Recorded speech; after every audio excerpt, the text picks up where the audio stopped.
Well, Israeli forces ramp up operations in northern Gaza and the eastern outskirts of Rafah in hopes to target Hamas's terrorist infrastructure. Right here on the desk with us is former British commander, Col Richard Kemp. Richard, so great to have you here in Australia with us on the desk. You're often up there on that wall there, and we always enjoy seeing you. We loved the display of guns last time in your home, which was just stunning. That was the colonial backdrop was fantastic. James wants it for his... for my own library. For his own library. I'll have it shipped over. Colonel, great to see you here in Australia. So just wanted to ask, everybody wants to know, what's the end game? Can Israel defeat Hamas? And what on earth are the Americans playing at?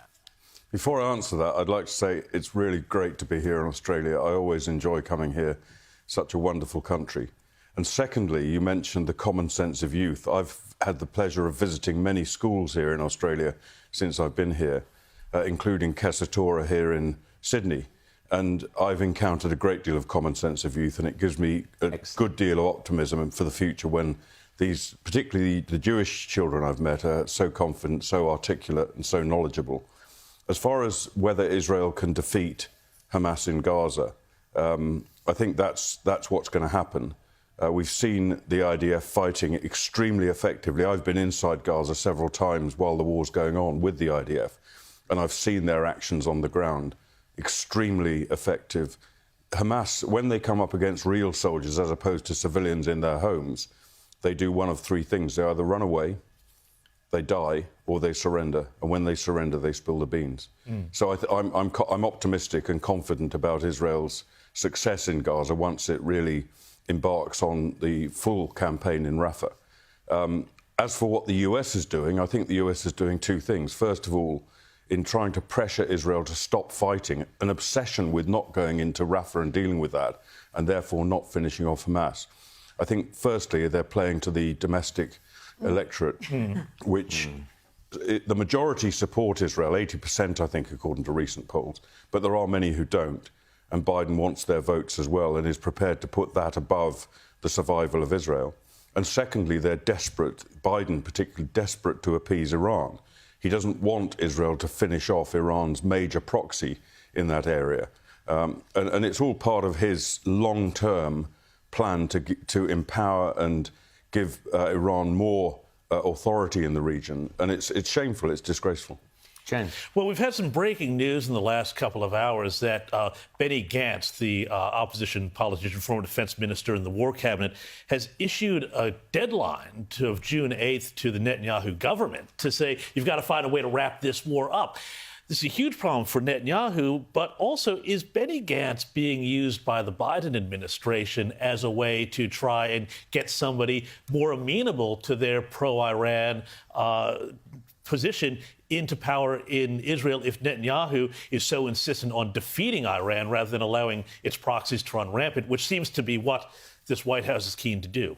Yeah, I mean, the Biden White House, ever since it came into office, or more accurately, ever since the new Netanyahu government came into office during Biden's tenure, has been trying to bring that government down, literally. And that's bad enough in normal times, but for a very close ally to try and bring down the government of its ally, democratically elected government, during a war is absolutely disgraceful. And that's what Biden's been trying to do. And we've heard remarks from him, from Chuck Schumer, one of his close allies, and also from the Secretary of State to that effect. I don't think there's any precedent for an ally trying to bring down a democratically elected government during a war. Well, we've seen the US be behind regime change in a number of countries, but yet you wouldn't expect it to be an ally. Right. But on Rafah, it's taken 7 months for Israel to go there. Did they take too long? Why didn't they do this earlier, especially given the plight of the hostages and where they could be held? I don't like to second-guess responsible democratic government and armed forces like Israel because we don't know all of the facts involved. But I think in general terms, when you fight a war, one of the most important things is speed and shock action to dislodge and to undermine the enemy and to destroy the enemy. And that's very important. But that has to be balanced also with not throwing away Israeli soldiers' lives. So you have to operate with a degree of caution. And secondly, in this particular case, we're talking about a very dense civilian population which Israel has to protect, and speed can sometimes work against that. The IDF does everything they can to minimise civilian casualties, despite the lies you hear on other elements of the international media. Well, the UN downgraded the casualty count quite dramatically in recent days. Do we have a clear picture of what the civilian casualties are in that conflict? The only information we have comes, and the only information the UN has and everybody else, including the White House, comes from Hamas. And we don't know whether their figures are accurate, whether they're underplaying it, overplaying it. The likelihood is they're inflating the figures as they have done in the past. But what we do know, I think, if we assume for a moment their figures are roughly accurate, is that the ratio of civilian casualties to military casualties is significantly lower in this war than I think any other comparable conflict that I know of. They're less than one civilian to every combatant killed, which is bad. But when you're fighting an enemy that is among the civilian population and trying to get you, as Hamas are, to kill the civilians, it's a very impressive figure, terrible though it is. And it compares to less than 1-to-1, compares to 5-to-1 and 3-to-1 in respect to US casualty ratios in Afghanistan and Iraq. So it's a great achievement by the IDF, in my opinion. So, Richard, you've spent quite a bit of time in Israel recently. So how is the population, what's been the psychology of the aftermath of October 7th, and is the population behind the war? I mean, James just referred to the politics of it, but what did you get from the sense of the Israeli people themselves? Yeah, on my previous visits to Israel over the last few years, there's been deep division in Israel, as there is in most countries in the world, including, of course, Australia. Yeah. But when I arrived on the 9th of October, and I've been there pretty much ever since the 9th, I saw a completely unified country, full square behind defeating Hamas after the horrors of the 7th of October. The only divisions really that exist in Israeli society that I've detected today are, first of all, between those who think everything should be done to get the hostages out and those who think everything should be done to destroy Hamas. The two things, to an extent, are in conflict, but not entirely. I think the Israeli government has achieved pretty much the right balance in those two objectives, as far as I can see. The other division is between those who hate Prime Minister Netanyahu and those who support him. And this campaign against him has been going on for a long, long time.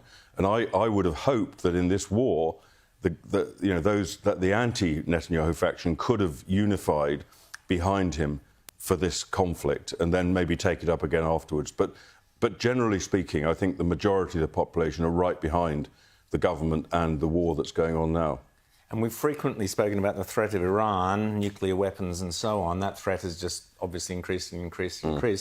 What's your fears or take on where Iran is sitting now? What are the mullahs thinking?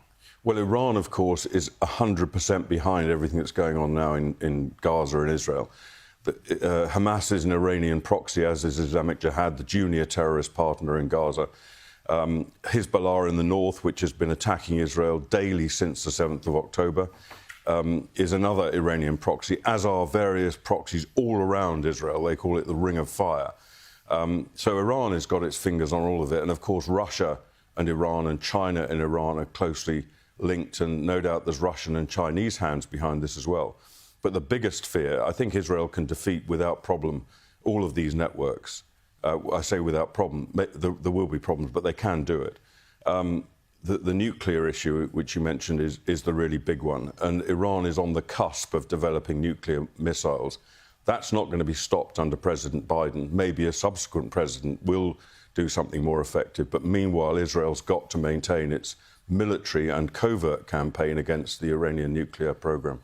And finally, on that campaign and that program, what are the chances that if Netanyahu sees himself under existential threat here and under pressure from the United States, he decides to escalate this conflict further and strike directly at Iranian nuclear targets, which I know are very hardened and so on, but they've done this sort of thing before? Yeah, I know Netanyahu quite well, and I don't think he is the kind of person who is going to lash out for his own survival. He will if he feels that Israel's survival is at stake.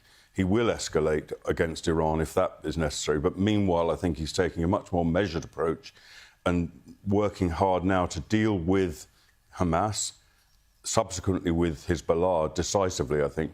And then, of course, the tension will turn on Iran. Richard, I just quickly want to ask you, before you go, about London and what happens in the UK if Keir Starmer, which looks like happening, gets in. Yeah. Well, the Labour Party remains Corbyn's party. It's got a different leader, it's got different kind of wallpaper around it, but it's the same party. And let's not forget, Keir Starmer was foursquare behind Corbyn when he was the leader of the party. The Labour Party have been actually remarkably strong on Israel since this war began. They've basically followed the British government line, which has been quite good. But it's for electoral purposes. Once they get into office, their tone will change. And I believe that under a Labour government, Britain will become probably Israel's worst enemy in Europe. My God, that's terrifying. Colonel Richard Kemp, always great to chat to you. I'm sorry it's always about such serious topics, but that's the world we live in. Enjoy the rest of your time in Australia. Great to have you here.